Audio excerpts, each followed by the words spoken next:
Personal privilege, permission to explain my vote. Please do. You know, they say when somebody shows you who they are, believe them.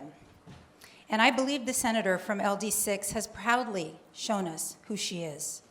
It's not a sweet grandmother. It's someone who has gleefully called white nationalists patriots, called for hanging political enemies, called Zelensky a globalist puppet for Soros and the Clintons, and the list goes on and on. I'm not sure what is sweet about any of that. In fact, to me, it's sickening.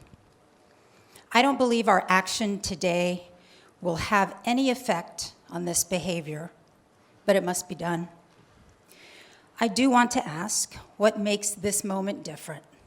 Let's not pretend that this isn't the first, second, third, or even fourth time we've seen this sort of racist, bigoted, and anti-Semitic talk from the senator. This is not an aberration in behavior. It is the default. Imagine if we had to come together and had done this the very first time. What a powerful message that would have sent. Nevertheless, this is still a powerful message.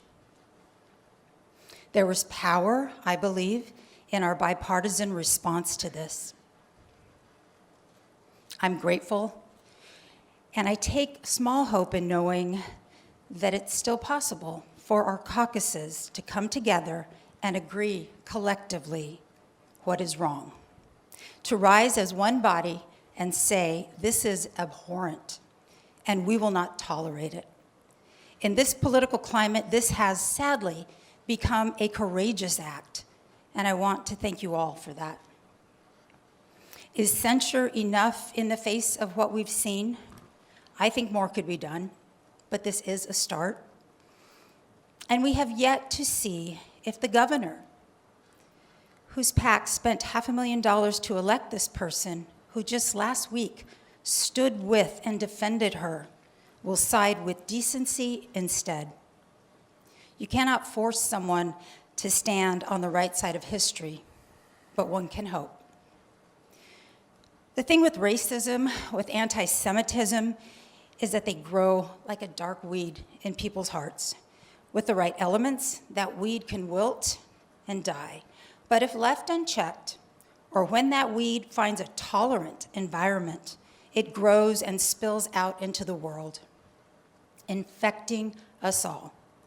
When we see this hateful behavior and we ignore it, we are complicit. Our silence will not protect us.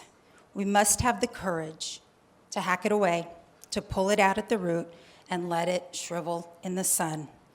We cannot let it grow because weeds left unchecked choke out all other life.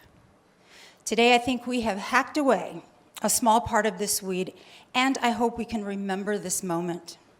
In a dark hour, we stood together. As Arizona senators, we looked hate in the eye and said, "You're not welcome here." I sincerely hope it's not the last time. Thank you, Madam President. And you vote? And I vote aye. Thank you, ma'am.